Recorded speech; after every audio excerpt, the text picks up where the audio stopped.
name is Prince Kevin Fineface. I'm going to be directing the ceremony of today.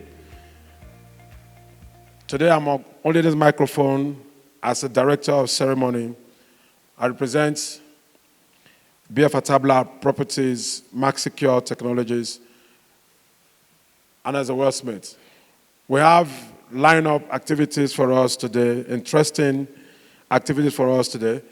I will want to, without wasting much of your time, invite the chairman, Dr. Tony Okorowa, FCT Redan, to give us his welcome address.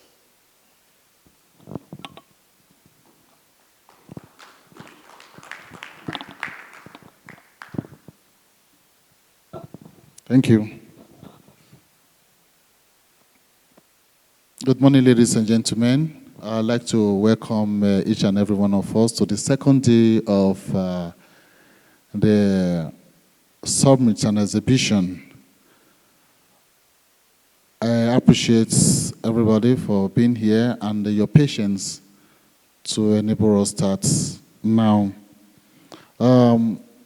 Yesterday, we were able to have some engagements, very fruitful engagements, irrespective of some of the delays.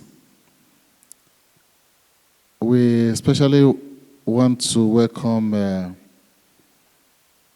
the property developers who are based in Rwanda for being here, although they are the ones who are actually supposed to welcome us here. But we welcome you because this is our event. This exhibition and summit is expected to help us cross-fertilize ideas, share values, opinions, and business strategies that will help each and every one of us here, either to operate in Nigeria or to operate in Rwanda. I must let us know that Nigeria as a country has very massive potential for every form of developer, irrespective of the category that you may want to belong to.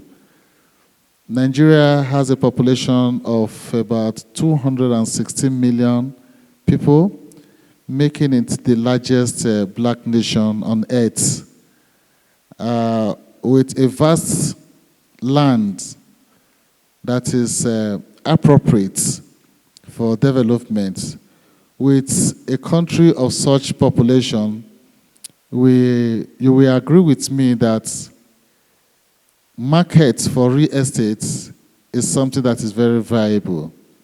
The potentials are very, very high, and we would like to encourage everyone to see Nigeria as a destination for real estate development.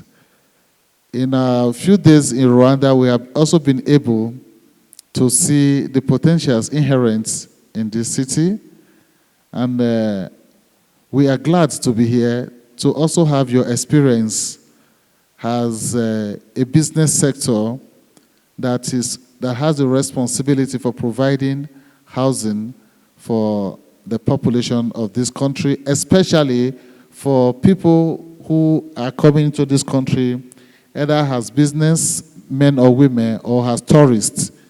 I would like to say that I have, as a person, I've also gained some inside experience because the place I live is like a home to me, it's like a house to me, if I put it that way, because I could see that it is properly designed for visitors. And it makes me very, very comfortable to be around.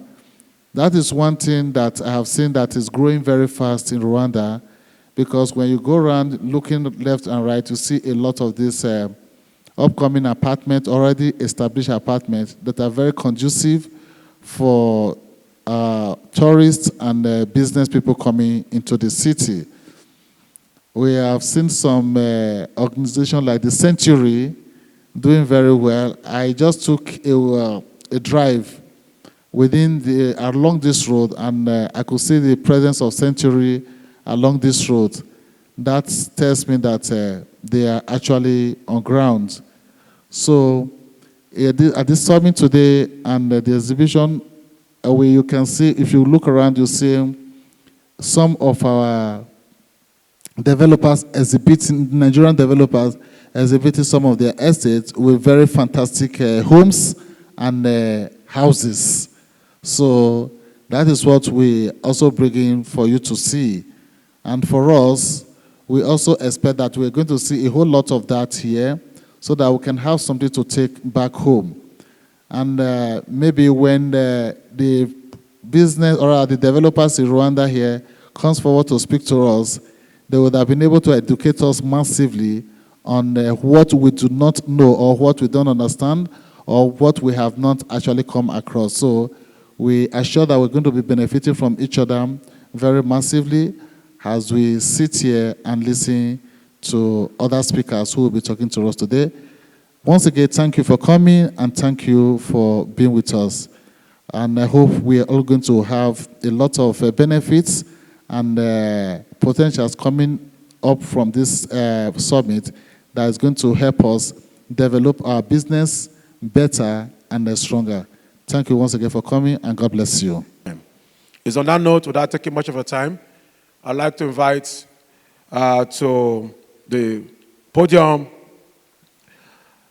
my friend, my benefactor, the VP North Central, Dr. Osilama E. Osilama, one man who is also making waves in Nigeria and is entering in Rwanda. Please, a round of applause as he comes up. Good morning, ladies and gentlemen. I'd like to welcome our guests here seated and all the delegates from Nigeria. I count this a great privilege to be here this morning and this opportunity given to me to say one or few words. I'd like to quickly stand on all the already established protocols to welcome you on behalf of my national president, Prince Akintoye Adeoye, and the National ESCO of Real Estate Developers Association of Nigeria. To say that we are excited at the national level for the commitment of Redan FCT. So I recognize the presence of our guests seated, especially the Century and our colleague here in Rwanda.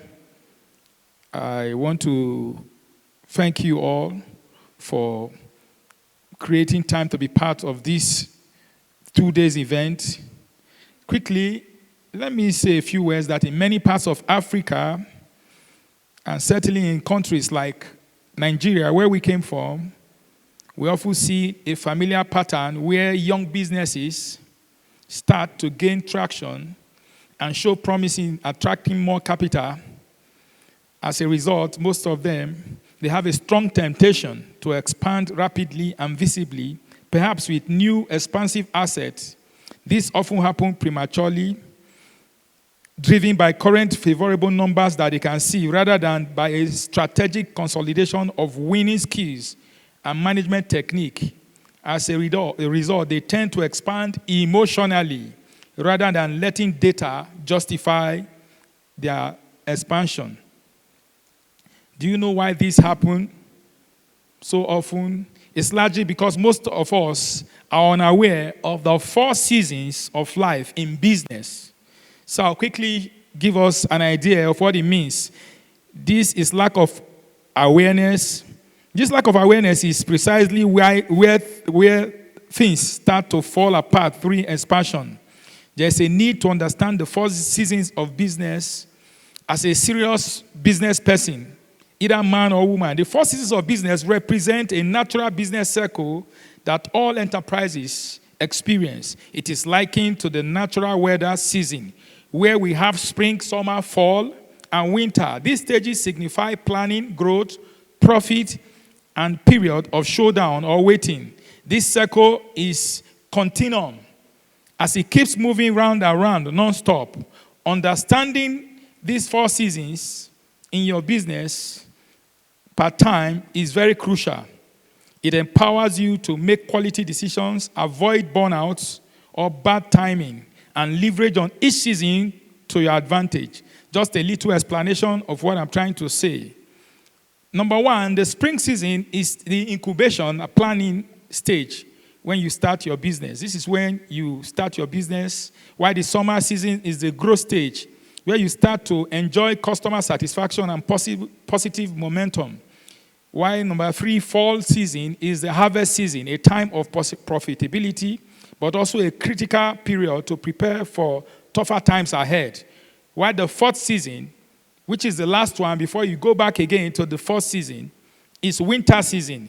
It's the slow or waiting stage where activity might inexplicably decline. However, if you understand the natural cycle, you will be well equipped to navigate your winter season successfully. This concept of business is extensive and would require several hours to discuss it comprehensively. But I had to mention it to emphasize the importance of this media training for our businesses. That's precisely why the Redan FCT has organized this training, bringing you away from your usual hustling and bustling to an environment that can help you learn, relearn, and rest at the same time. The aim is to help you stay focused, to deeply understand business growth algorithm, and how to effectively engage network opportunities for greater result. For me, this is a vital refresher course. I am confident that by the time we return to Nigeria, many of the common mistakes we've been making will be significantly reduced, if not only eliminated completely.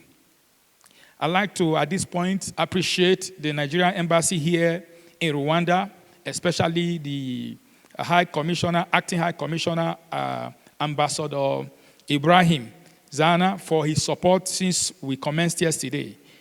I can assure everyone, every participant here, that this will be a defining moment if we pay attention. Get our notes and write down most of the things we'll be hearing. As we engage them, we will be transformed and empowered to have more results. Once again, I want to say welcome to all our participants to the City of 1,000 Hills. Thank you very much. That was short, precise, pointedly delivered by the VP North Central, Dr. Osilama E. Osilama. Please, another round of applause. Another round of applause, please. Thank you. In quick succession, I would like to call up stage one man that I've always made waves. I will call him a Port Harcourt boy, by extension as a bona fide Port Harcourt son. A man who has made his own difference, has made a mark in Nigeria, trailing and blazing in his own way with a Boeing jet engine. Please, distinguished ladies and gentlemen, let's make welcome Dr. Ori Martins, the group chairman, Boeing Group. As he gives us, he's also the chairman of River State Redan, as he gives us his short remarks. Thank you very much, Prince. The organizer of the event, the chairman, FCT Redan Nigeria, the national president here represented by Osilama E. Osilama, the MD of Osilama Global, the Rwanda Property Developer Network, represented by David, and the Century MD CEO. It's a pleasure having you guys with us. We waited patiently yesterday to have you guys, but eventually you were joined during the launch by David. David, thanks for showing up there yesterday, and thanks for waiting for us to this hour. I appreciate that. Frank, the organizing secretary of Redan FCT and the organizer of this event, it's a pleasure having you. Thank you for bringing us this way. The exhibitors, the Avena Group, and the beautiful wife, Mr. and Mrs. Akiwumi. It's nice having you guys here. And I don't have much to say than to thank everybody for being here. It's a pleasure.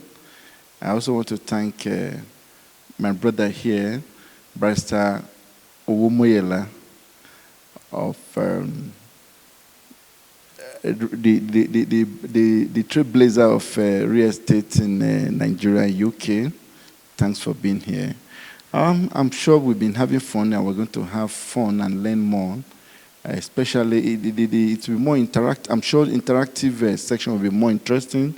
The practical or interaction, hearing and learning from major players in Rwanda property market. And maybe after that, we'll go out to visit a few projects. It will be an interesting one. Please, let us, as our ambassador said yesterday, let us ask the hard questions.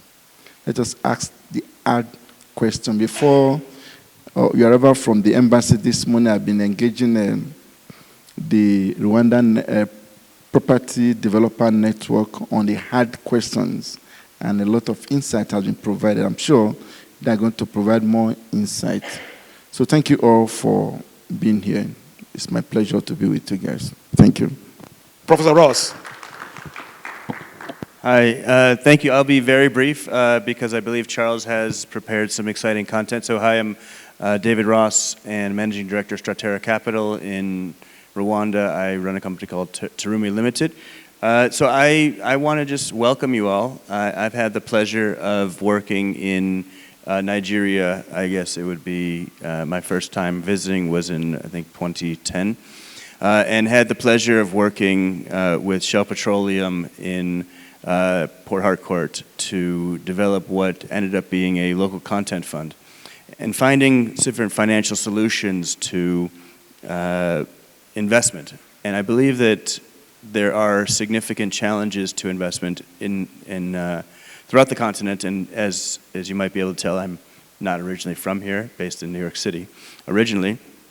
And we were successful in Port Harcourt to develop what ended up being a local content fund to the tune of $5 billion US. And it was the first time I had ever been associated with anything in the realm of the word trillions, as it was, I believe, 9.6 trillions naira at the time. I believe as a foreigner, what you found on entry was Rwanda offered you an opportunity to visit visa-free. Which I believe should be the beginning of your journey to the openness of Rwanda for foreign investment and especially for Pan-African investment. We have excellent leadership in our executive level in government. We have motivated people that want to see a change in the world and to lead.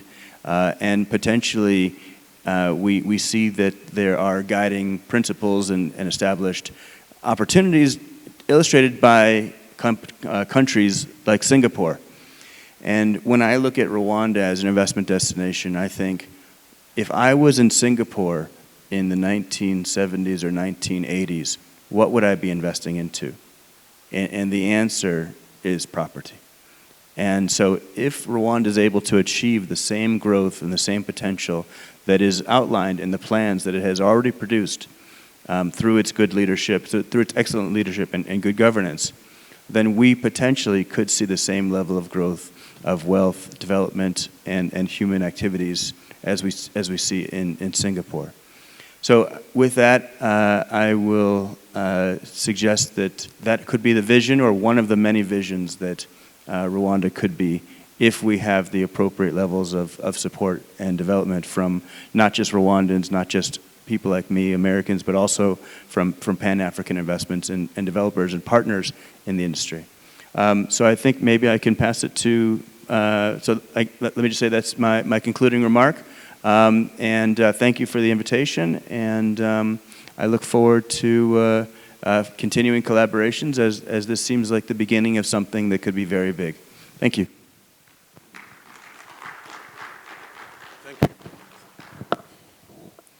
Did you hear the amount ahead?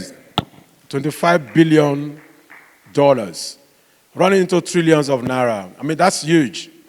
That's huge, and which gives Redan the opportunity to find ways to collaborate and partner for further growth. I believe those of us who wants to do expansion, have a vehicle right here to expand with and expand through with.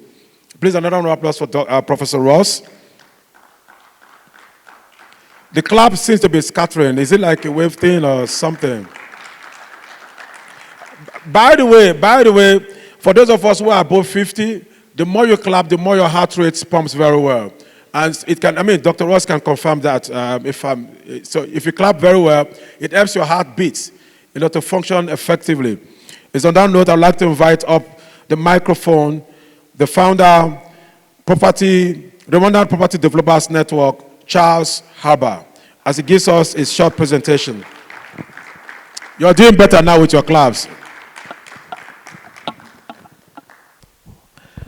And maybe the lights so that we can be able to look at just work on the lights so that. Now, I'm reminded about the business that we do of real estate by the number of people in the room. When you look at a 20-storied apartment building, the likelihood that that project that houses probably 400 apartments and 1,600 people, the likelihood that that project has been delivered by one person is extremely high. That speaks to the number of people in this room versus the volume of hundreds of thousands of square meters that we have delivered. So the strength is in what we have done, not in the number of people that is in this room. So my name is Charles Harbour. As Prince mentioned, my friend Professor David and I thought of setting up the Property Developers Network, relatively young institution. It's just for now a network of different property developers. As he briefly mentioned, probably delivered close to $400 million worth of commercial, residential, retail, hospitality, and industrial projects. And in the pipeline, we have another approximately 400 million loading. We are a relatively new entity, less than 2 years old, and that is in the level of being formed. This is my business, just that I run with some of my colleagues. Just ask that you go to the next slide, thanks. We were born in 2009. Those are some of the services that we offer. Sales, residential, or sales and letting of commercial and residential properties. We're mainly in the services space. We do a lot of advisory work. I'm told there's somebody who's looking for more than 100 plots. We should be able to assist you with that, and then general advisory.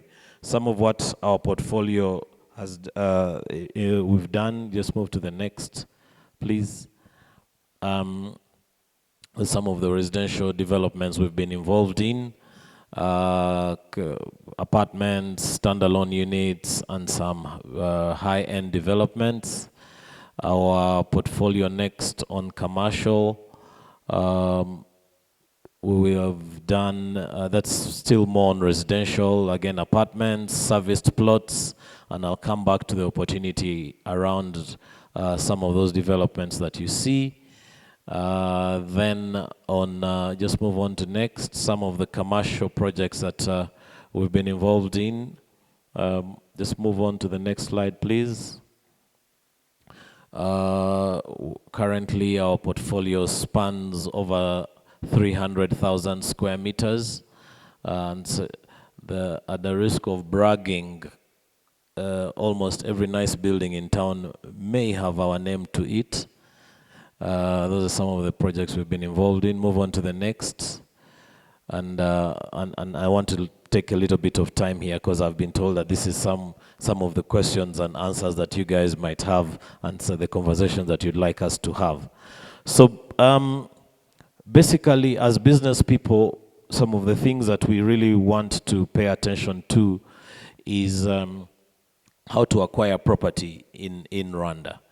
The most common one is a cash purchase, and this applies to whether you're buying property for development or you're buying an individual property. Then mortgages, we do not have too many mortgage lenders in the market, but there's a few players.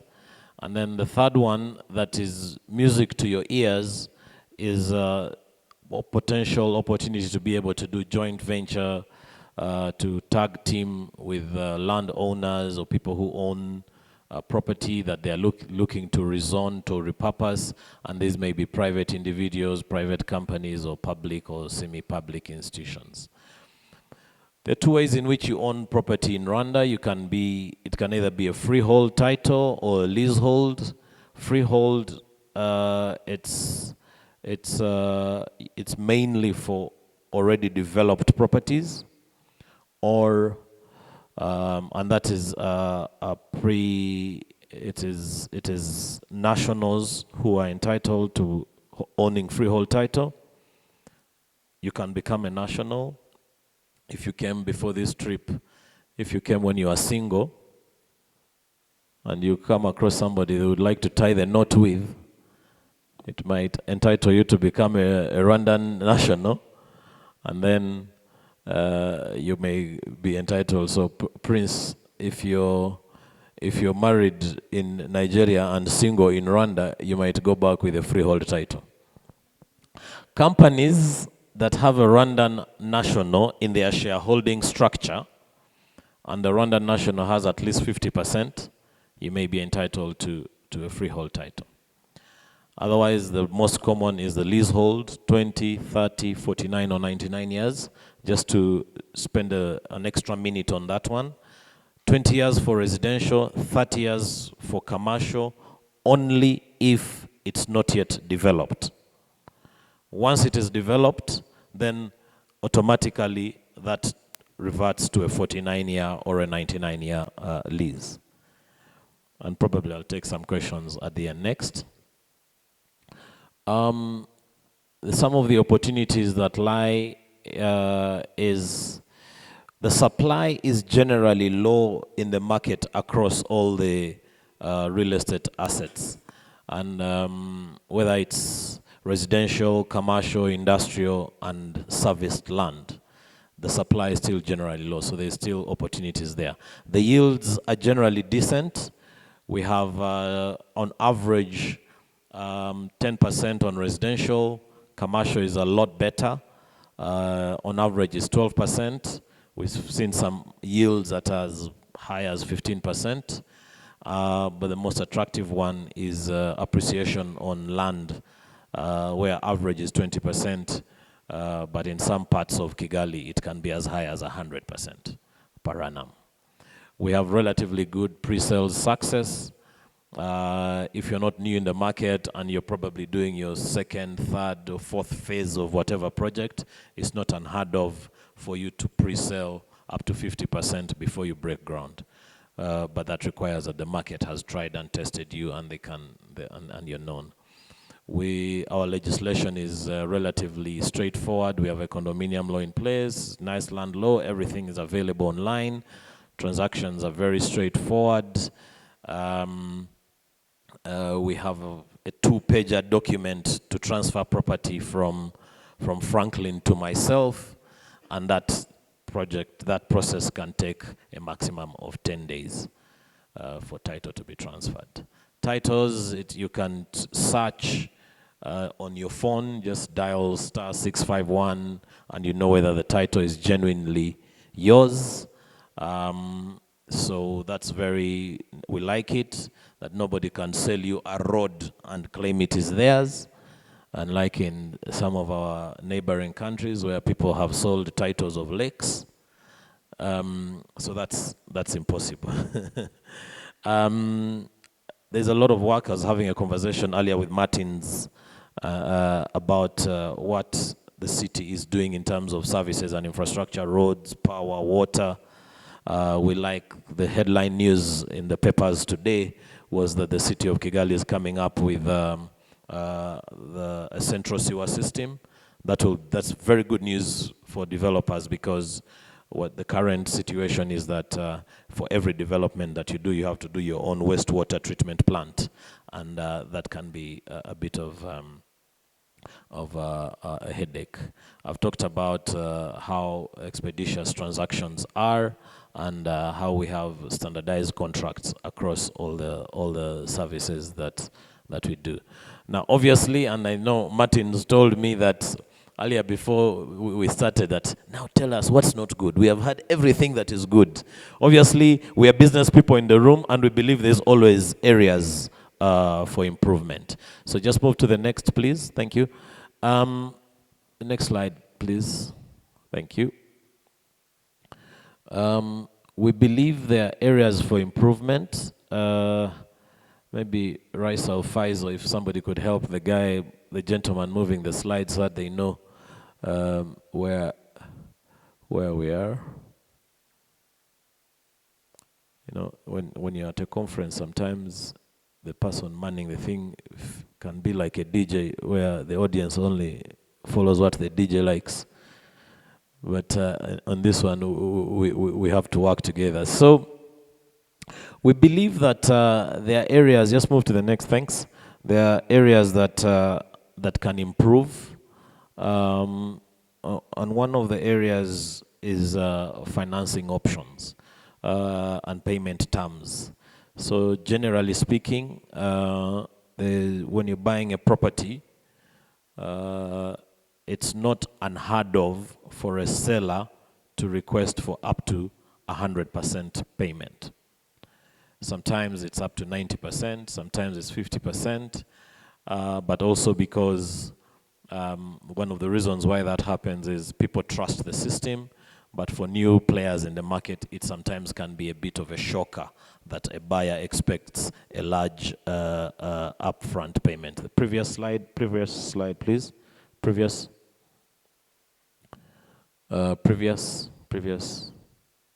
Yes, there. No, next, that one. So, no. There. Don't touch it. Don't touch that dial.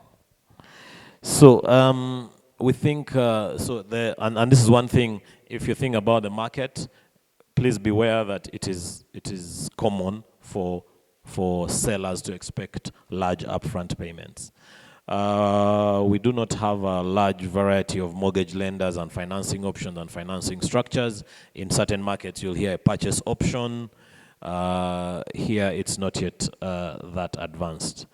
Sometimes the zoning guidelines can change, and sometimes it's when you're dealing with entities that are out of the municipality, Kigali municipality, that is, the strength from one local government entity to another is not the same. In certain markets, and I've been to Lagos a few times, I'm still awaiting an invitation to Abuja and the other states. Thank you, I'll take that on you, Franklin. As our market grows, there are certain professionals that are readily available. So we have architects, valuers, quantity surveyors. That number is growing.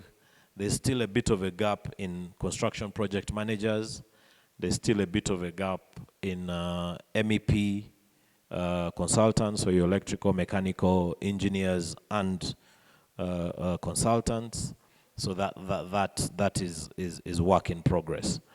In terms of knowing your rights as sellers or owners of properties, that's also work in progress. And sometimes you can struggle with doing a big project if it involves the Environment Authority and the municipality and RDB and local government. If there are many government institutions involved in a particular project, we believe there is room for improvement in terms of institutional coordination. Next, please. what I think I'll just rush through this comes off as a little bit obvious for developers in the room. In the ways in which you can acquire property, you can either buy. The most common is people build for themselves. And then we have seen a huge, huge opportunity, a huge upside in terms of investment clubs and investment groups. And as developers in the room, it's not unheard of for one entity of 50 people to come and buy your entire 50 units as one entity. So it's becoming a very exciting opportunity. And as I come towards the end, the last one is very, very specific opportunities. Next slide, please. In terms of, I've talked about investment clubs, corporate entities. I was talking to Martin earlier before the meeting began that there is thirst from big institutions to acquire properties, and this is cooperatives, associations, and that. And then there's a lot of pension money and some hospitality assets coming into the market for sale, some for being repurposed, and others for outright purchase. Yeah, so probably Prince, with your permission, maybe if there's, I'm happy to take a few questions or clarifications. Okay, thank you. Thank you so much, guys. So you're welcome, gentlemen. My name is Prince Kevin Fineface, and we're going to be looking at understanding real estate value chain in international relevance.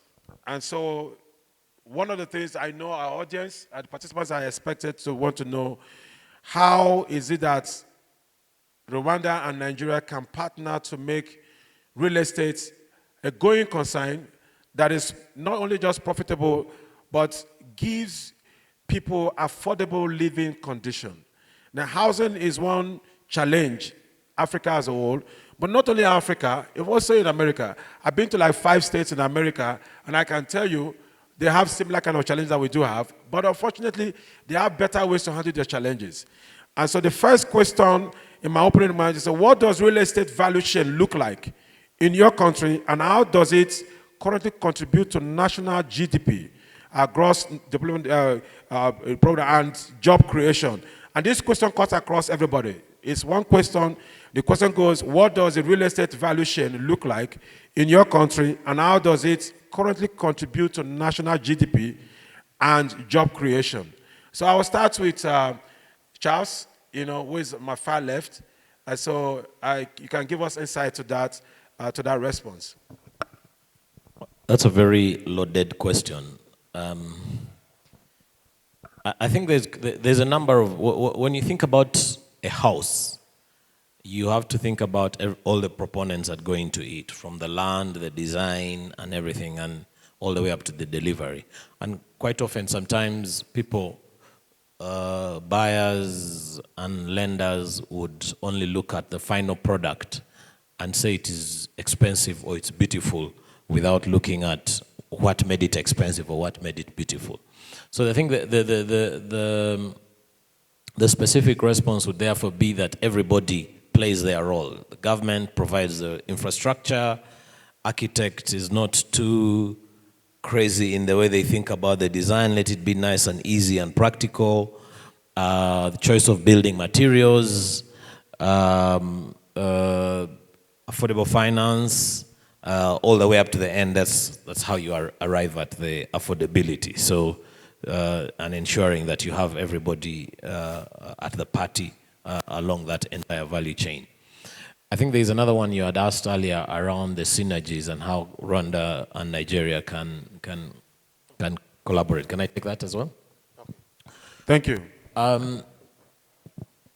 The few days that you guys have been here, for those of you who are coming for the first time, you've probably seen a lot of empty land, and you haven't seen too many areas that are maybe like Ikoyi or Victoria Island in Lagos.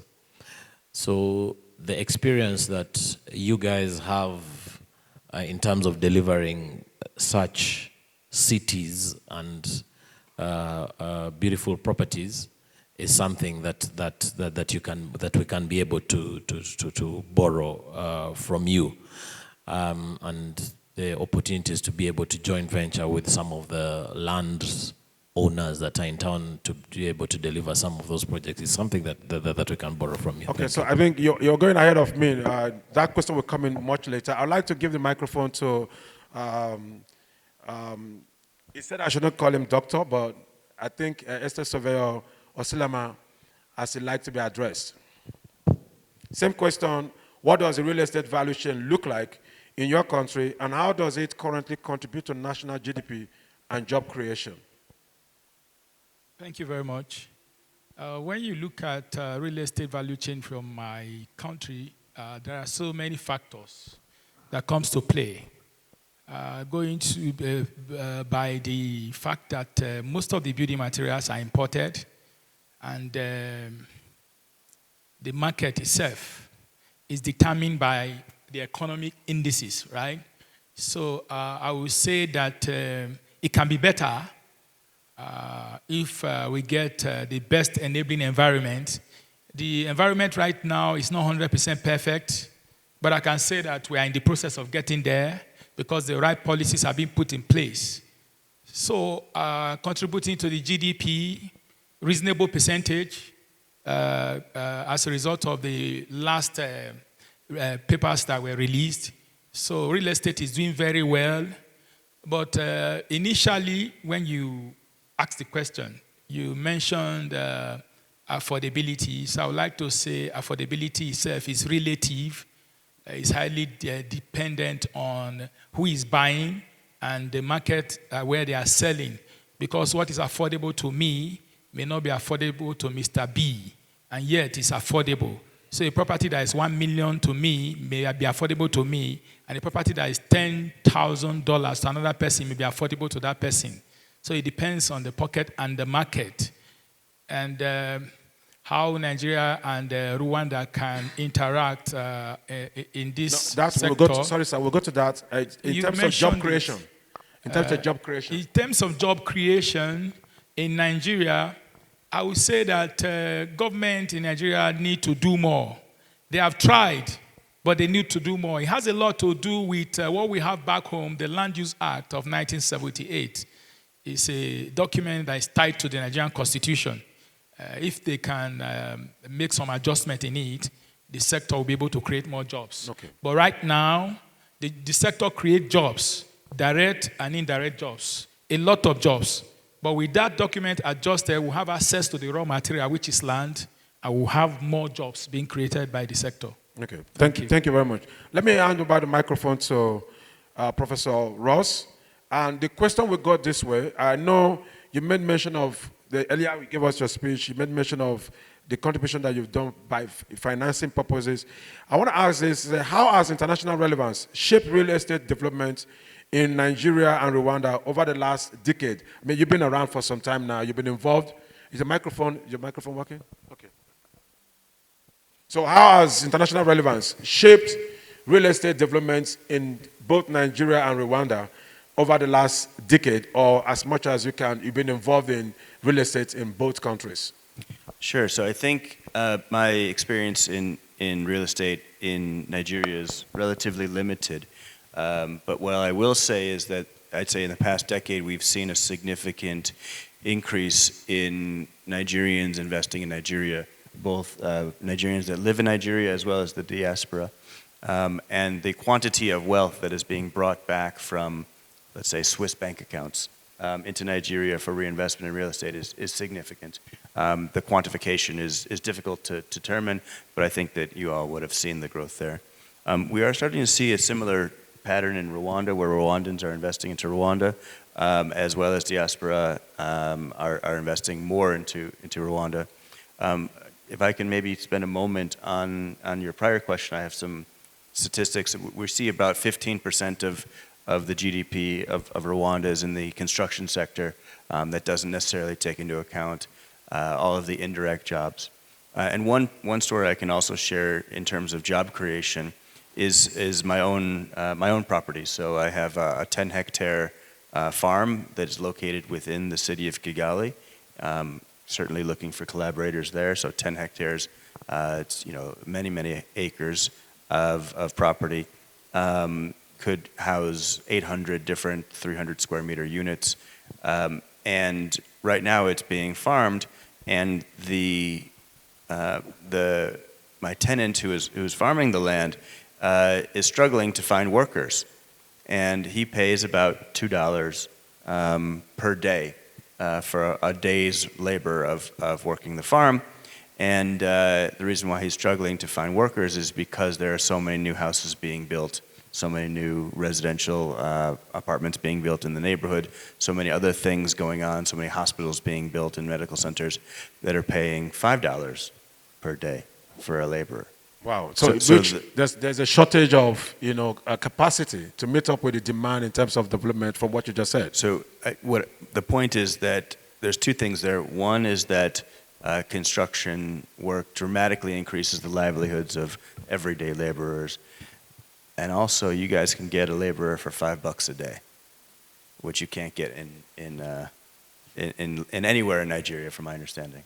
You're sure about $5 a day? That's about almost 9,000 naira per day. It's similar to what happens in Nigeria, I can tell you. Is it similar in Nigeria? Yeah, almost similar. Thank you. So please, the microphone to Dr. Tony. Similar questions. He said, how has international relevance shaped real estate development in Rwanda and Nigeria over the last 10 decades? Now, yesterday, when you were giving your speech, you made mention of the contribution of Radan to housing development in Nigeria, which is about 80-something%. That's huge. Looking at that number, it's obvious that Radan, as an association, contributes to the national GDP to a very large extent, vis-a-vis job creation, direct and indirect jobs. As a developer myself, I can tell for every one house you're going to build, you have at least 100 persons, 20 direct labor, and about 80 indirect labor that comes in. So can you throw more light on that in order as this development has shaped, both countries in the real estate sector? Thank you, Fine Face. I think I'll quickly go back to the issue of value chain before I come here. I'll say our value chain is the process of adding something to an activity or an article, which includes production or marketing as well as after sales. And the primary duty of a developer is that he adds value to any form of article, which is primarily his factor of production, which is land. That is his major responsibility, to add value to it. Now, if we are adding value to it, the chain is such that you will say it encompasses a whole lot. The chain starts from the acquisition of land to the extent that you have developed and somebody has taken it up as a final consumer of that particular article. Now, in terms of international relevance. The relevance, as we all know, is that as a sector in the economy, you have always heard it that it's both social and economy. The development, the production of houses is both social and economy because it has to do with human beings. Anything that has to do with human beings has a social factor in it, and you must consider that in the process of whatever you do. So, how does it add to the GDP? Last year to be precise, myself and my team came up with the idea of providing about 15,000 units of houses in the FCT, which we actually submitted to the minister. And that was expected to bring a whole lot to the economy, a whole lot. And we could actually look at having over 10,000 people employed. We're going to have over 10,000 people employed.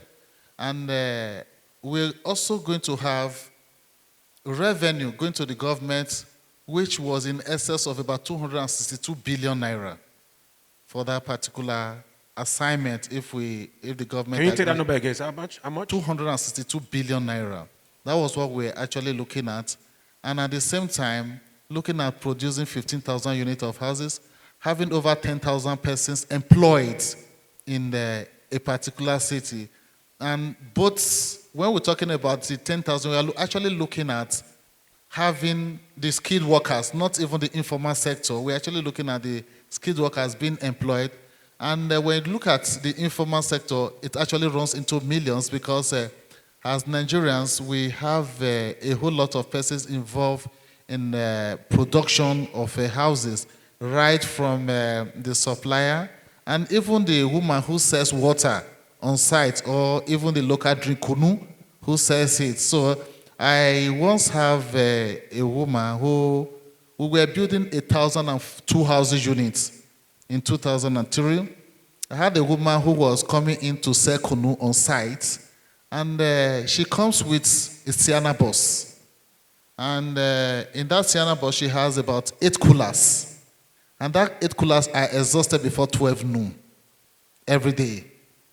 And incidentally, she was a wife of a member of House of Rep who was doing this. So it means that she was actually making a whole lot of money. And we also had people who were selling food on site. So with all this, you can see that the contribution cannot be overemphasized. And you cannot actually quantify because it's so bogus. And to the extent that you feel the impact in every sector. And I must say this, it helps to reduce the rate of crime in the society. I must add that because some couple of, I think last year too, I think I threatened the commissioner of police that I was going to close down the site for 3 weeks. And his response was very shocking, like, no, you can't do that, because we're looking at the cost of the consistent increase in price of building materials. And we're looking at how do we control it. And I said I was going to close down the site for 3 weeks. And he said, no, if you do that, we're already grappling with crime rates. And if you do that, the crime rate is going to skyrocket because most of the people earn daily pay. And because they earn daily pay, if they stay out of work for 2 days, it's going to be a crisis. So those are some of the things you actually look at. And the population of Nigeria gives every potential developer an opportunity. I must also say this.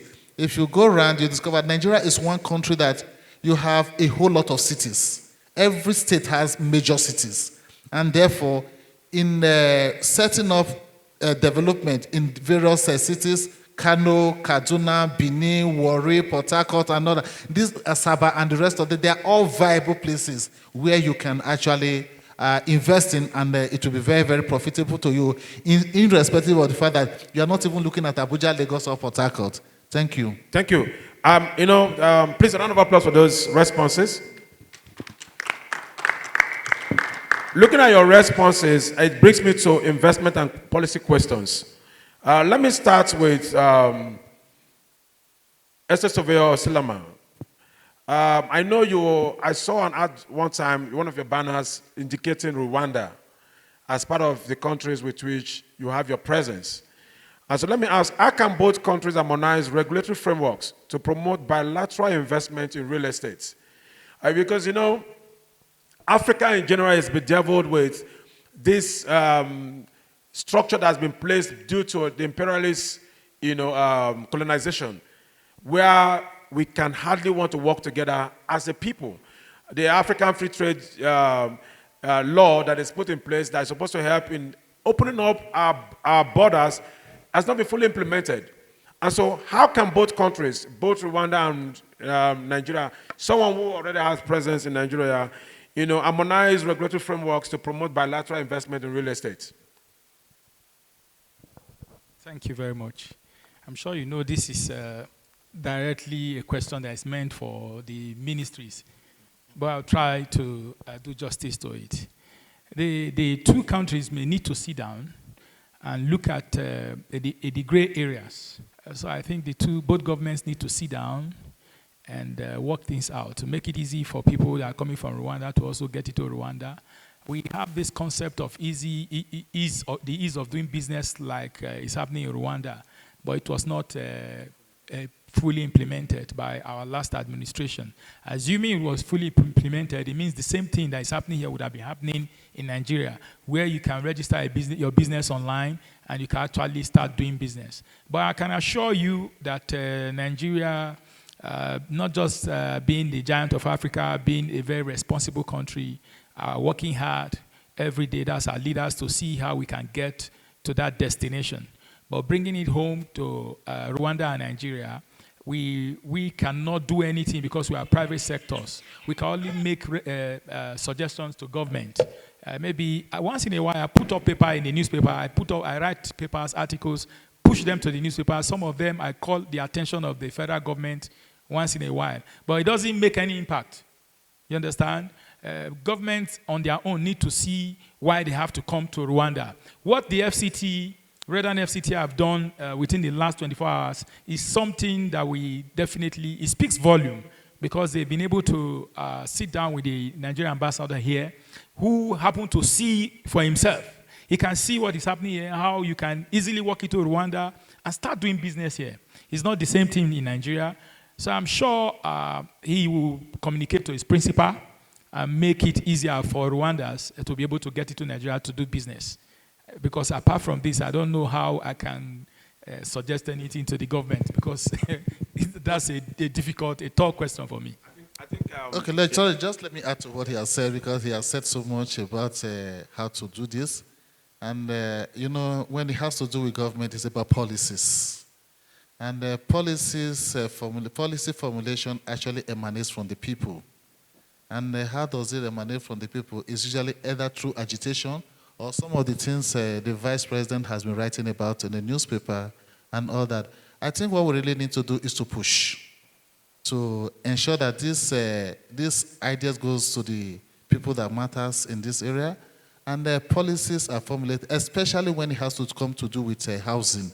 I think somehow, if some of these things are directed to the Ministry of Housing, they may be able to see the need for this thing, because development is conscious and deliberate. If you do not make it conscious and deliberate, you're actually not doing it. You must have a focus, you must have a target.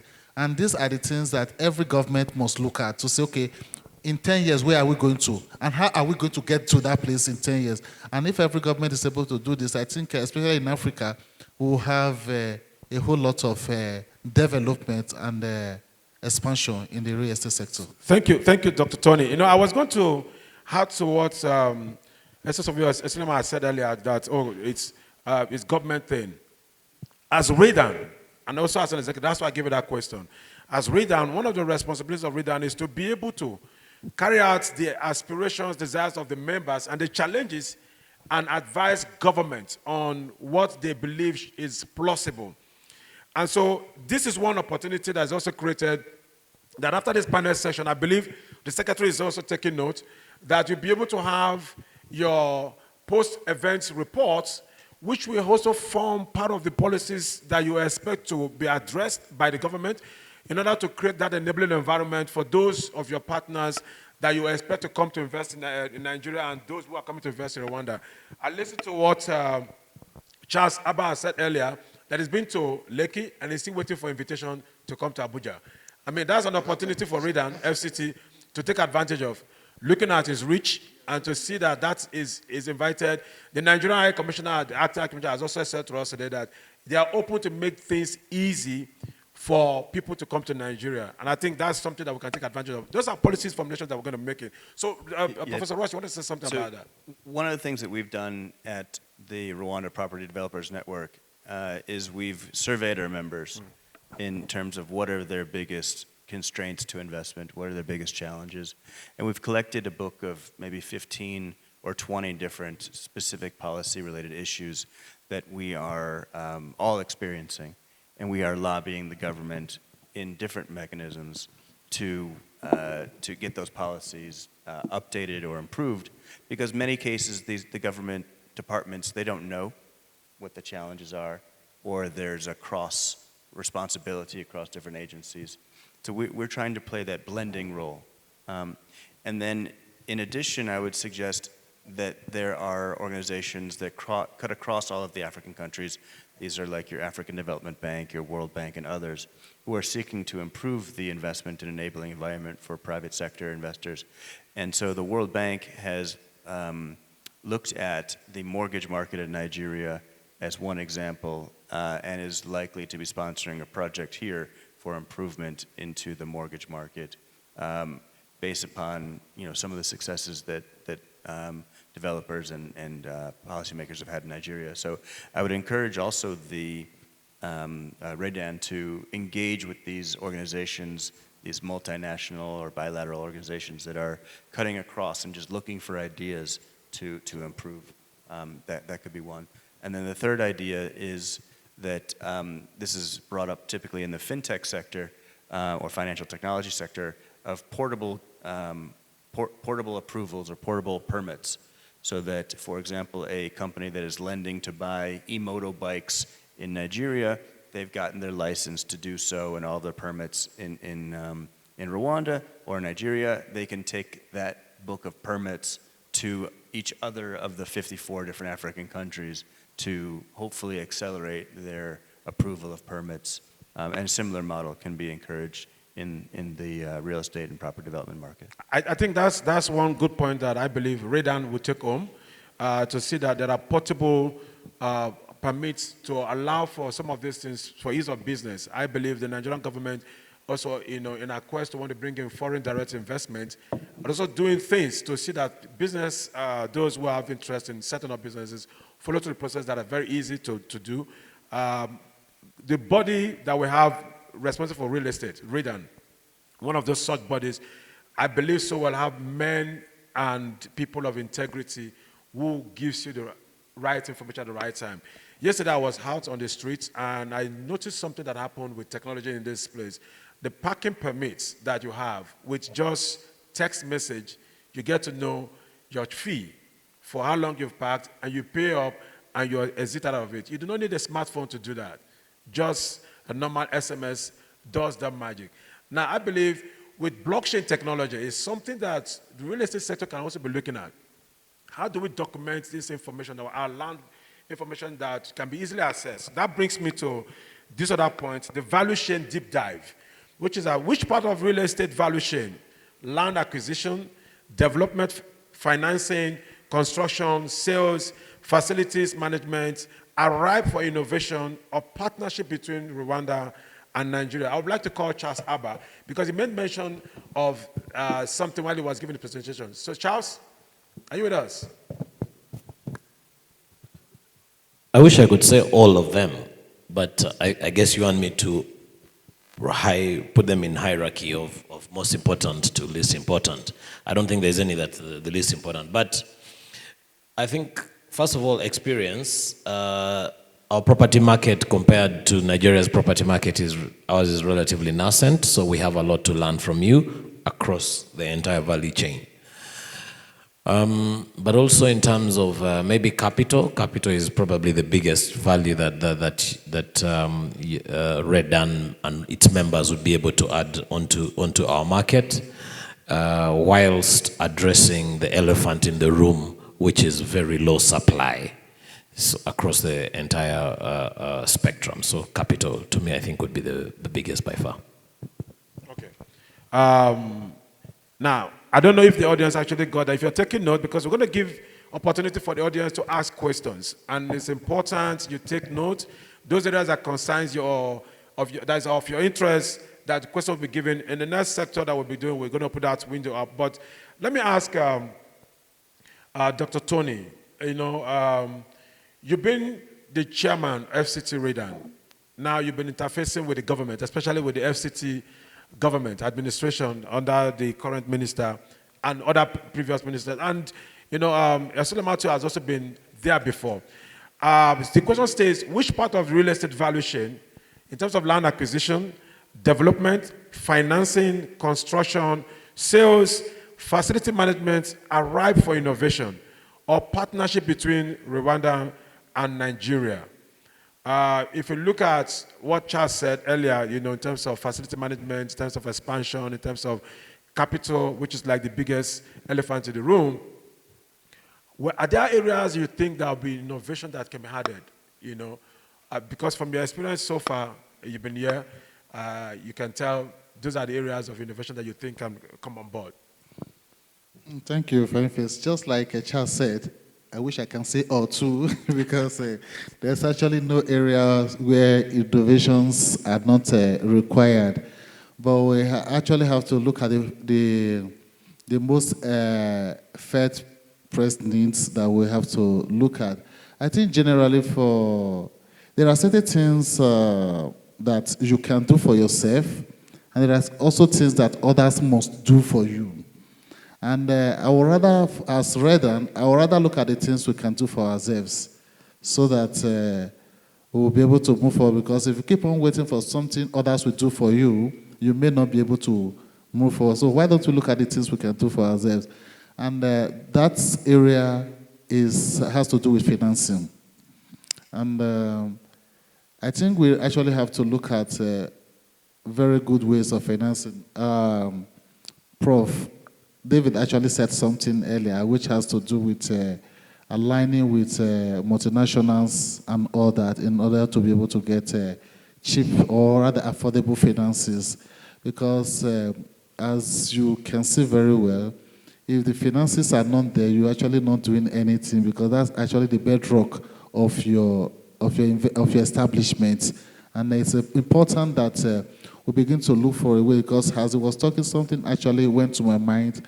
And why don't we, because we actually have these fintech companies that have so much money at their disposal. I was going to ask this question, you know, I wanted to land, because when you talk about financing, financing is driven by data. Now, Redan as a group should have been able to have the right data with which members can access funds, and financiers will be guaranteed of recouping back their funds within the shortest possible, or as will be agreed by the terms of engagement.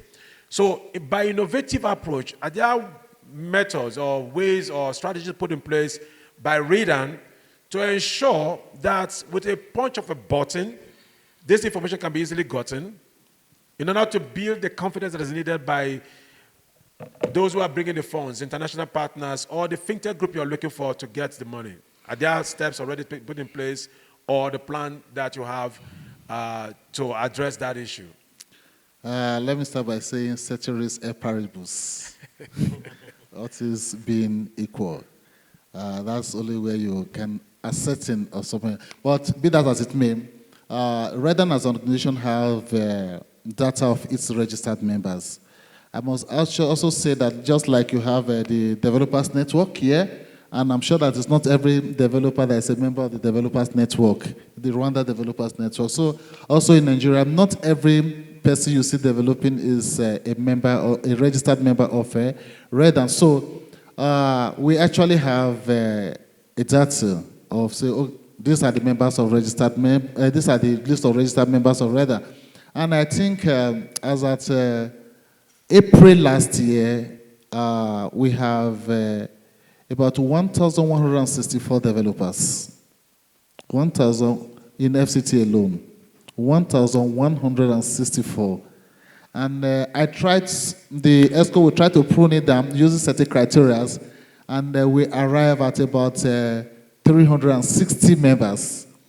When we say these are registered, they are up to date in their dues and subscription, we had about 360 members, which is massive for any particular society. So if we are able to align with some of these fund providers, and we give them this, if they see our picture, if they are able to see the picture we're also looking at, I think, and they also have the focus, I think it will be safer to invest with Redan members, using Redan itself as an umbrella and as guarantor for whatever you're trying to, engagement we're trying to have.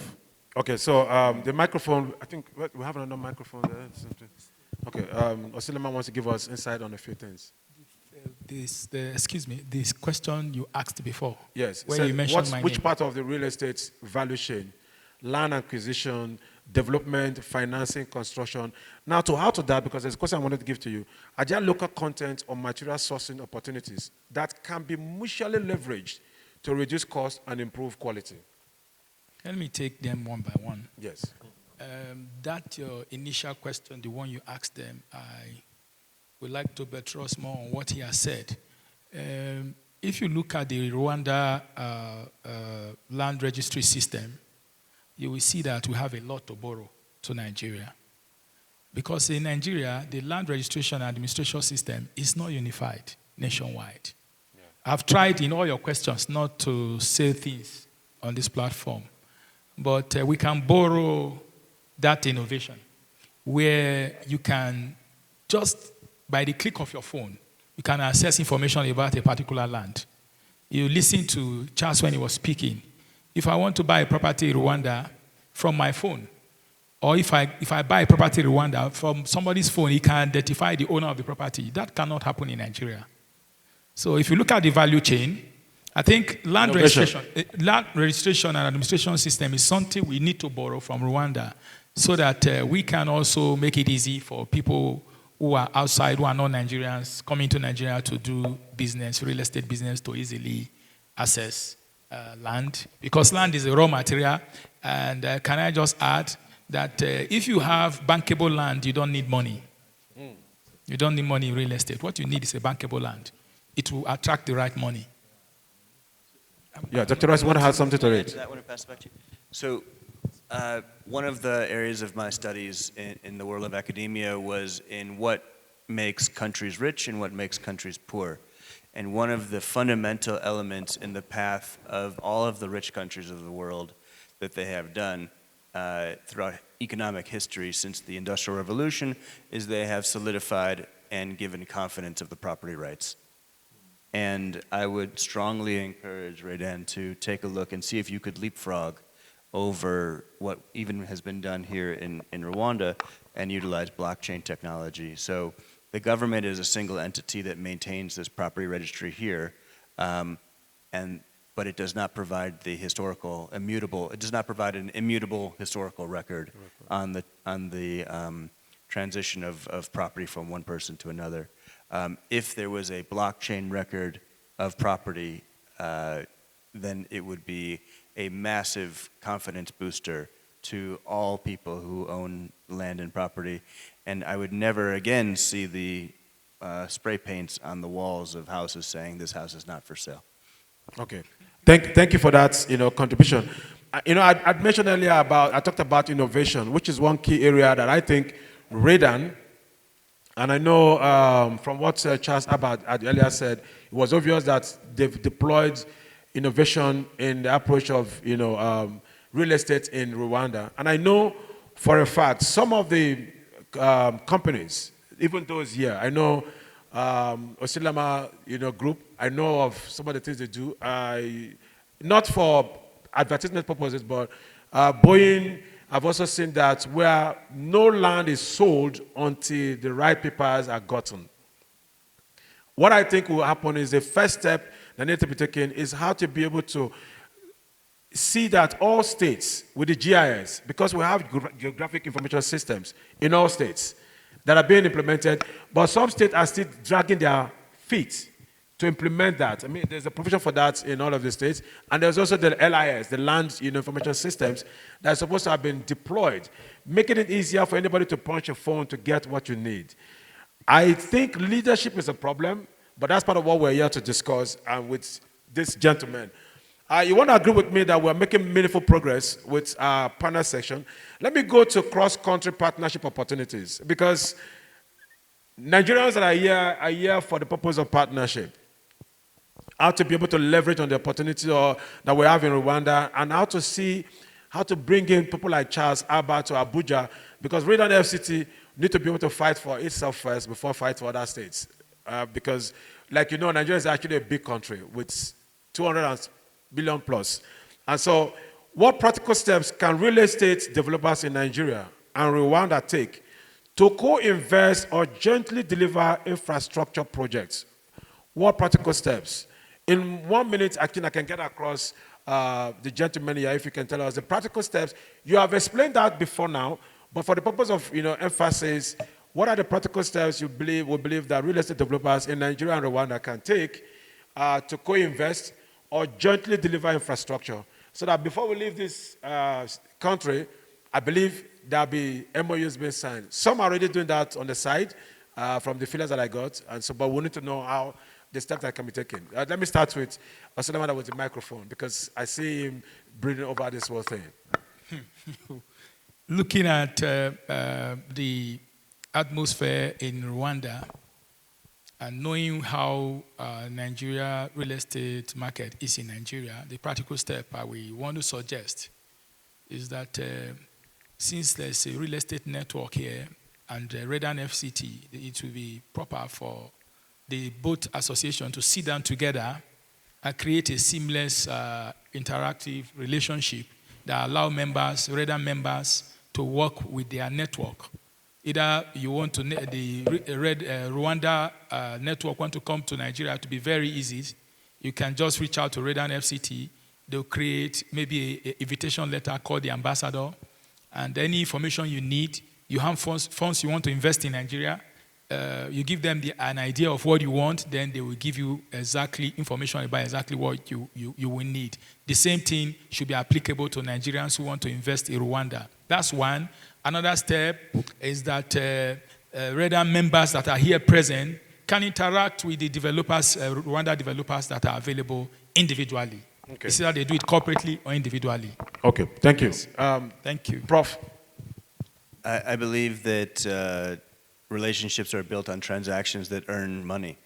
And so I highly encourage that rather than doing the high-level stuff, individual business people relate and develop relationships with individual business people, and then get deals done, make each other happy, and then share the insights and the successes with their respective networks of people. Deals get done, people get happy, and we all develop together. Okay. Thank you. Yes. All right. Thank you very much. I think everything has to do with information and information sharing. As Nigerians and Rwandans, I think the first thing we need to do is to have confidence in ourselves. When we have confidence and trust in ourselves, it's easier to move on. That's very, very key. And our meeting with the High Commissioner this morning also helps us to understand that we have been recognized by the High Commission, and anything that has to do with Redan and developers in Rwanda is likely going to move very, very fast, because we have established that relationship as a sector.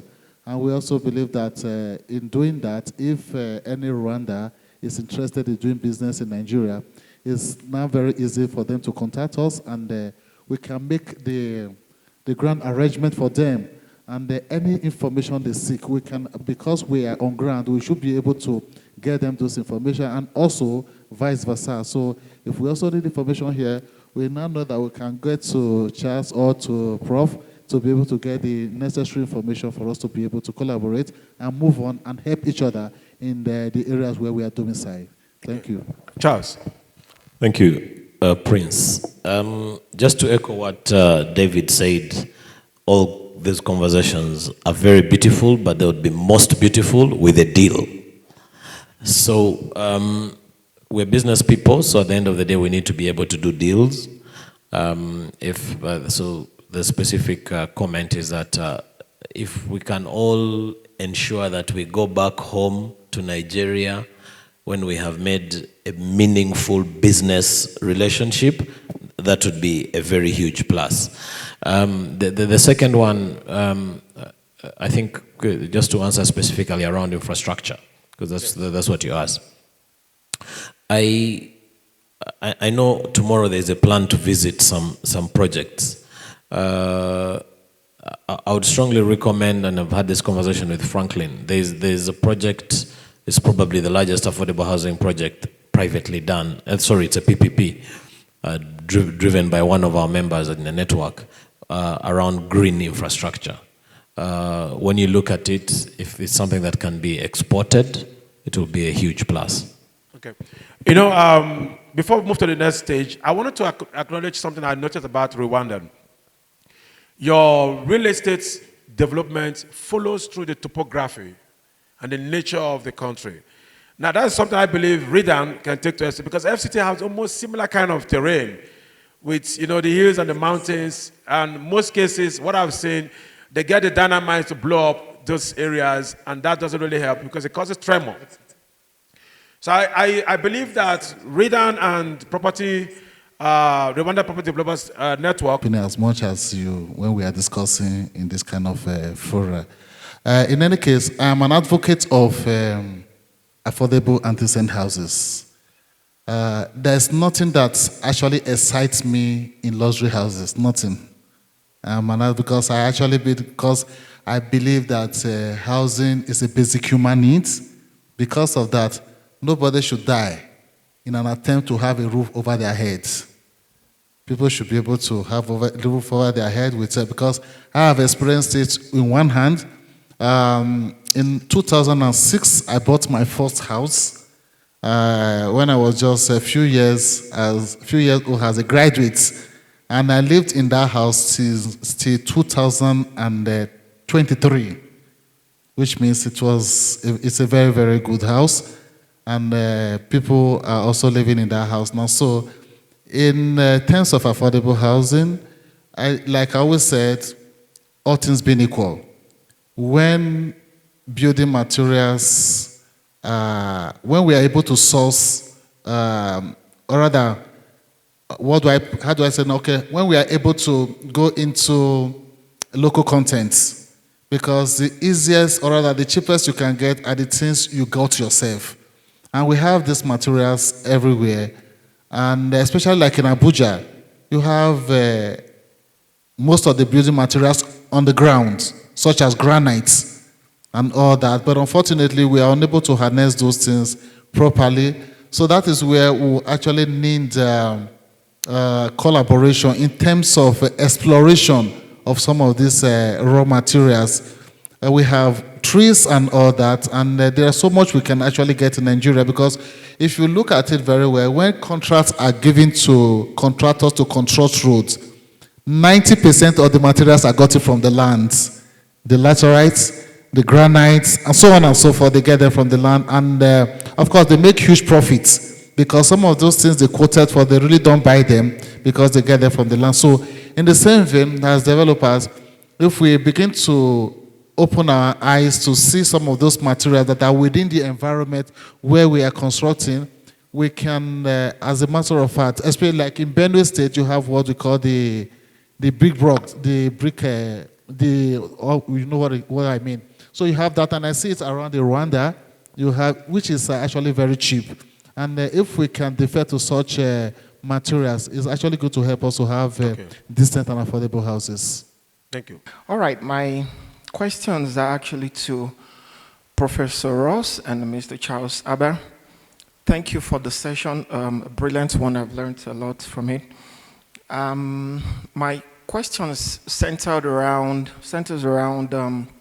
land acquisition, which happens to be the first step in the value chain in real estate. It's actually divided into land acquisition and land banking. Going to zero into the land banking section. Some of us major in land banking and site and services. I would ask, what are the policies around land banking and site and services in Rwanda? What are the risks attached to land banking? Or I should just say, what are the pros and cons of land banking and site and services business in Rwanda, if a Nigerian wants to start such a business here? And which area of Rwanda would you recommend to be like the next big money in the next 7 to 10 years that one could probably invest in? And can you guide us on how lands are sold in such area, let's say per hectare? And if we decide to invest in Rwanda, I learned we can open the business in Rwanda in less than 6 hours. If we have less than 48 hours in Rwanda, can we decide to visit some of these opportunities and make purchases? Is it that flexible? those are my questions around land acquisition. If time permits, I can ask other ones later. Thank you very much. Abba. That's on lighter mood anyway. Back to your presentation on a leasehold. You mentioned 20 years, 30 years, 49, and 99. I want to throw more light on that because it has a bearing with the question that Dr. Akin just asked now. You say if it's on land, can be held for 20, 30 years, commercial and residential. In my own mind, it's not clear what a beer land could be, commercial or residential. Then, if developed, 49 years or 99. So what make it 49 or 99? Okay. Though this is not, it's for Prince, the MC, that if you marry a Rwandese lady, you are the case study then. If you marry a Rwandese lady, is it automatically that she will, or he's going to have the freehold now, or there are processes after the marriage of a prince getting married to Rwandese ladies. Also, we have a Rwanda Property Developers Network here. Do we also have Rwanda Developer Association, or this stand for the association? Any other body that brings developers together in Rwanda? I want to comment a bit on the practice back home of verifying title digitally on your phone and all of that. We need to bear in mind that Nigeria is about 240 million population. The last time I checked, Rwanda is less than 14 million. If you divide 240 by 14, you're going to have about 17 of Rwanda in Nigeria. And Nigeria is divided about 36 states. The land ownership or land administrator are the state governors. So we have about 36 land administrators in Nigeria.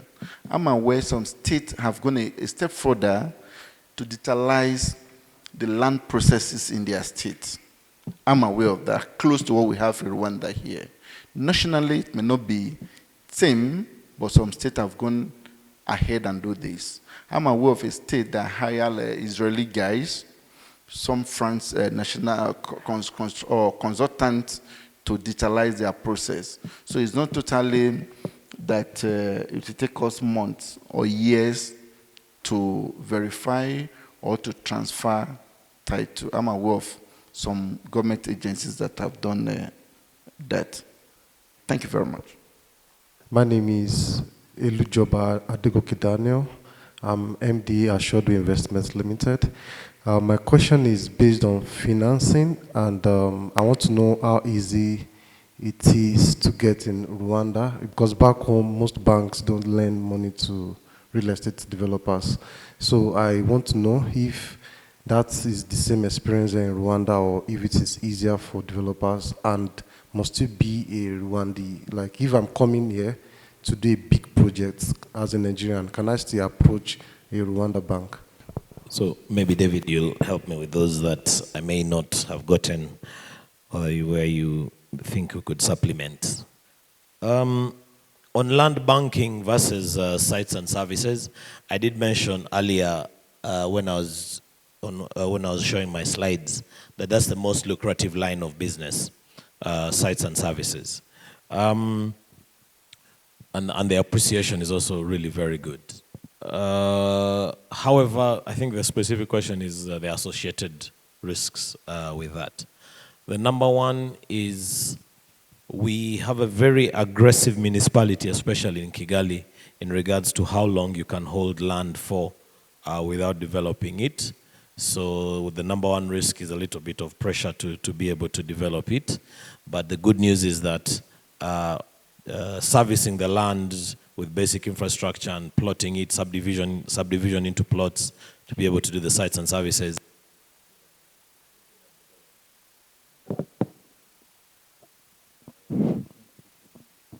Is considered development, so that would be all right.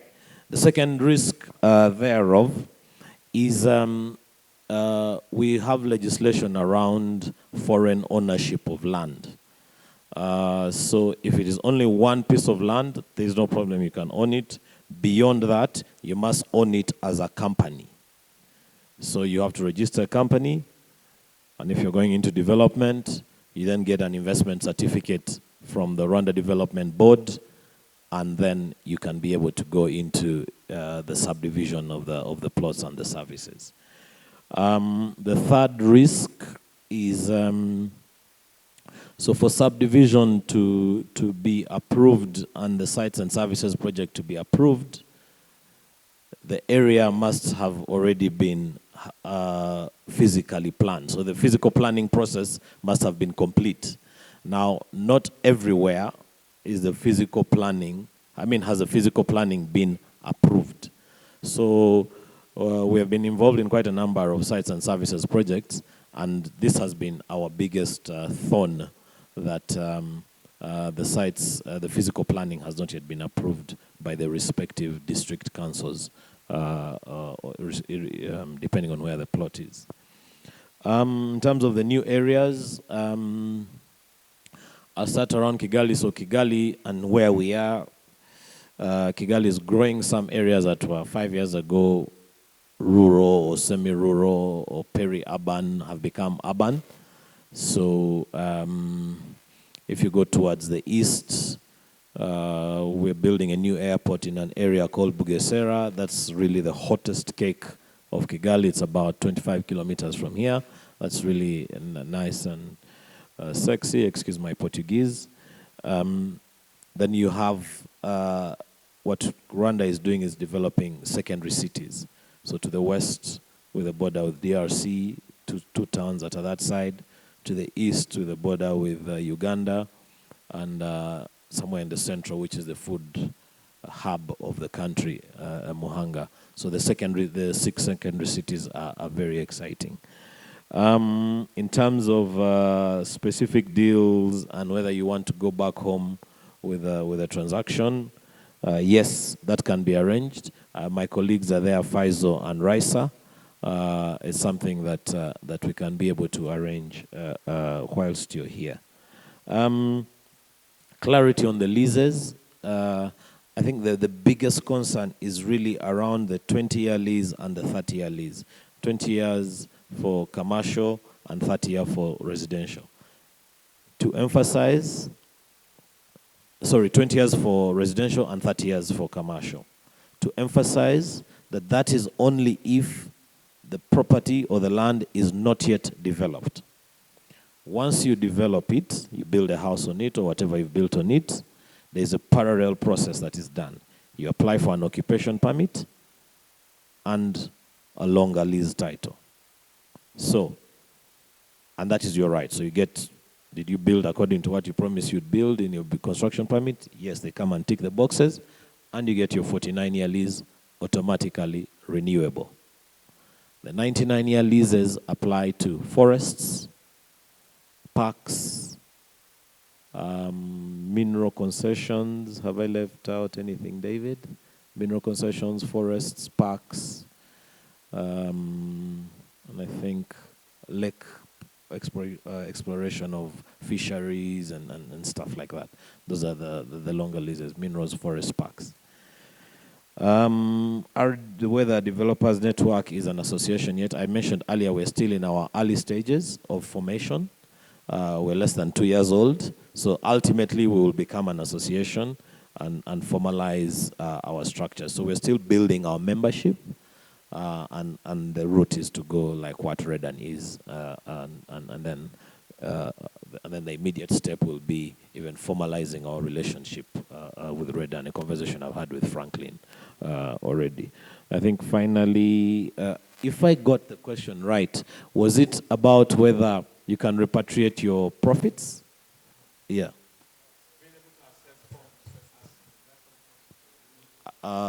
Accessing local funds, that is whether it's equity or debt, but predominantly debt. I guess the question is around debt. So yes, you can. And so many members of our network and many other businesses have borrowed locally to be able to do the projects. Because at the end of the day, you're a business, you're a company, you have a viable project, you'll be able to get local capital. So maybe, David, if... Yeah, I'll start with the financing. So yeah, local capital is available for in the form of debt. You need your registration, you need to bring your own capital and demonstrate the works of your project, and then you need to have collateral. And I think that local financing is available from there are three major banks and about 5 or 6 others that have appetite in this market. Yeah, we are effectively the association. We have not formalized within the registration of the government for ease of simplicity and speed as part of the Rwanda Property Developers Network. Land banking is not encouraged in Rwanda, especially land banking is I would not encourage that for a foreigner. As a foreigner, I came here and I thought, oh, that'd be a great idea, because of the registration process, I would encourage you to bring a project that goes above ground as your proposal after assessing the market and doing something. I think you will get a much more welcome audience with the registrar and the government and the organizations if you either partner with an existing landowner or if you want to acquire land and do it yourself. I would. There's a strong push against land speculation with since the 2021 land law that was enacted, and certain restrictions on foreign ownership and requirements there. So, as Charles mentioned, you can do it, but it is at your own risk. In regards to where to go, Charles, I think was more broad. I'll be more specific. I would go where I am. So I put your money where your mouth is, and sell your book. So I have personally invested into the Masaka neighborhood on the eastern side of Kigali, close to the dry port, close to where there are 7 different hospital projects. I've invested where Charles suggested as well in Bugesera, where they're building the new airport, and then I've also invested into Kinyinya neighborhood, which is where there's a $300 million green city project. In terms of where you can also consider, perhaps within the city of Kigali, I mentioned this to some people yesterday, but I encourage you to go to the city of Kigali's, like the city hall. They have an exhibit on the ground floor that shows you kind of like a museum exhibit on the thinking behind the design of the 2020 master plan and where they expect different neighborhoods to grow the population. So for Masaka, where my largest investment is, they anticipate a 20x increase in the population. And all those people will need houses and shops and offices to work from. So please take a look at that. And yeah, I think that answers all the questions that are. Thank you. The legal advisor of Redan, and happens to be my Oga. Yesterday, he took me out on shopping and treated me so well. He's also the group MD Next Gear, if I'm not mistaken. I think I need to get that gear. Also in our midst is to recognize Prince Nelson Oyenelo, the way this person wrote this thing, which is the financial secretary in River State. Prince Nelson, is he here? Okay. We have Dr. Badewole, who is my benefactor. Dr. Badewole Amos Kayode, Vice Chairman, Redan LCT. Yesterday, he wore one powerful shoe that he said he was going to give to me. I'm hoping that he will fulfill it. We also have Otumba Elujoba Adogoke, the MD Assured Way Investment Limited. There's a young man who had been going around ensuring everybody is okay. Yesterday, he promised to take us out, but never did. He's forgiving. And I was told some people started giving their testimonies at 3 a.m. They were giving testimony at 3 a.m. of their experience in Rwanda, and they said, God bless Rwanda. And I got that message, what it meant. And we have Ajayi Franklin, the chairman, CEO, AF Royalty International, who also happens to be the public relations organizing secretary of Redan FCT. We have Mani. I'm sure those of you who had lunch yesterday, you experienced Nigeria in Kigali. Mani is the MD Jollof Kigali. Now, I know beyond Jollof, beyond Jollof, being around Jollof Kigali, there are so many things that comes with it. There are add-ons and value additions. And so a lot of applause for Jollof Kigali. We also have Agbogo Godwin, the young man who transpires and traverses. Yesterday I was seeing him everywhere with his moves. He's the MD CEO of Cupola Property Limited, a company based in Lagos. I believe those are of our friends from Century are here. We have Raisai. We met her yesterday. She was here. And if I mistakenly omitted your name, I know there's a young man who came in from Enugu, a fine man. I was looking at him yesterday when he walked in here. I was meant to understand he's already started establishing in Rwanda. He has a presence in Rwanda. Engineer Ikechukwu Wankwa in our midst.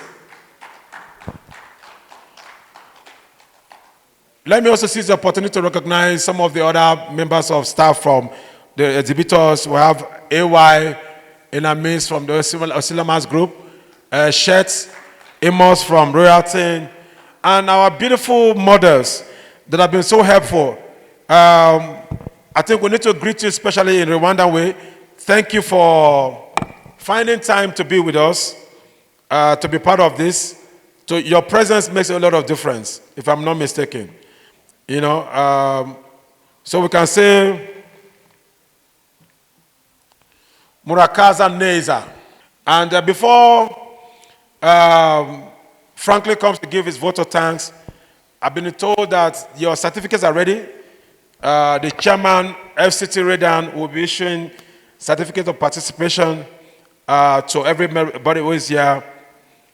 Something Professor Ross said that I want us to take home, those of us who are Nigerians, they are trying so hard to forbid land speculation. In Nigeria, it's one of the things I know that we need to really fight. Speculators are making it difficult for proper investment to take place. I want to believe the Redan will take this up and ensure that we reduce that place of speculation, you know, so that people can truly buy what they desire with affordable resources they have at hand. You notice people want to buy property because of speculators. They get to want to wait and end up losing the opportunity of buying, thereby delaying the development growth of that environment. Because the money that is supposed to be meant for development has been put in the speculators' bank account for a longer time of interest. Thank you, Prince Fineface. I want to thank you for a perfect job. Can we put our hands together and applaud this fine gentleman who has done an exceptional job? It couldn't have been better. We are very grateful. With all the challenges we experienced, he made a very beautiful performance. Thank you so much, Fineface Pake. I also want to recognize again, the Vice President, North Central, the Chairman, FCT and Rivers State, and also every other executive here present. I'd like to start by taking us on a little story, very short. In 2022, when we are having our very first International Real Estate Conference and Exhibition in Abuja, Nigeria, during my address, I talked about foreseeing Nigerian developers beginning to take frontiers and beginning to go outside of Nigeria to do serious investments. And I made I kind of made a connection with the banks. When the banks recapitalized, how they began to go around African countries and made huge investments, of course, within Europe as well as in the Americas. And I actually foresaw, and I said that I see Nigerian developers beginning to do quite a lot outside of Nigeria, and it is beginning to happen. And this relationship that we share with the Rwandan developers property developers network. I believe it's actually the seed for many great things are about to happen. I believe in the past 2 days we've heard a whole lot of things that would shape our investment appetite. I also believe very strongly that there will be very strong symbiotic relationships that will be built here. There are some persons already that I see as my brother, like Charles Haber is like a brother now, and I always call him Charlie. And he's truly someone that we've shared a whole lot.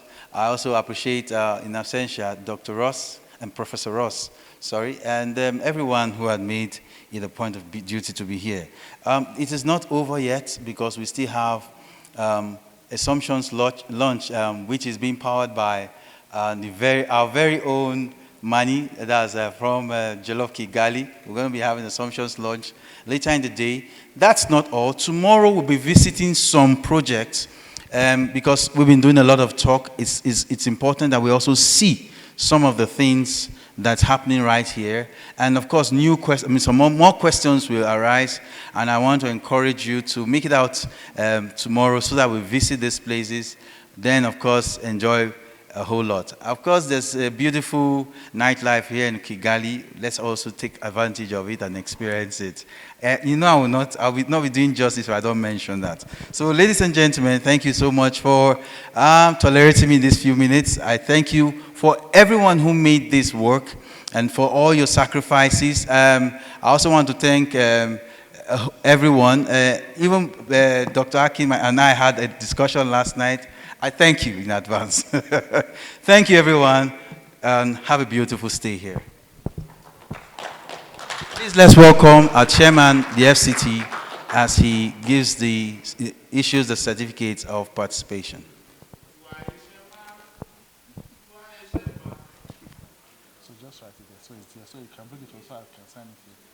All right, thank you very much.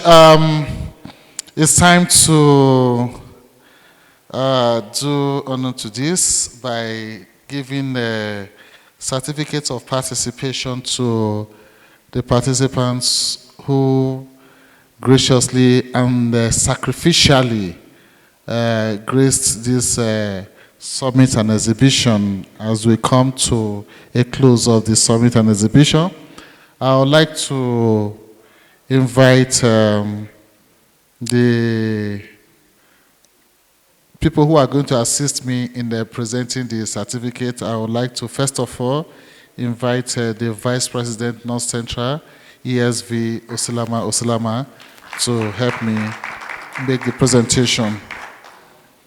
Not in any order, please, not in any order. Just say your name and you come out. It's not in any particular order. Thank you very much. We are done with that.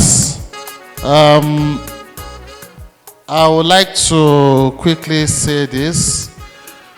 In the midst of the panel and other conversation and engagement that we had, I would like to advise that we can, apart from real estate, members who are here can open their minds and their hearts to other areas of investment in this city. I'm sure that the man from Enugu is already doing that. He's not just into real estate, he's also into other business. So please, you can take a cue from him because there are other viable areas where you can invest in. And for those, for Avena, I'm also sure you can take a look at other areas of investment where you can put in every other person. There are other potential areas. You can actually go into the export and import of coffee from Rwanda and other products which are peculiar to this country. Please take advantage of all that. Thank you for coming, and may God continue to bless us all. And you're welcome once again.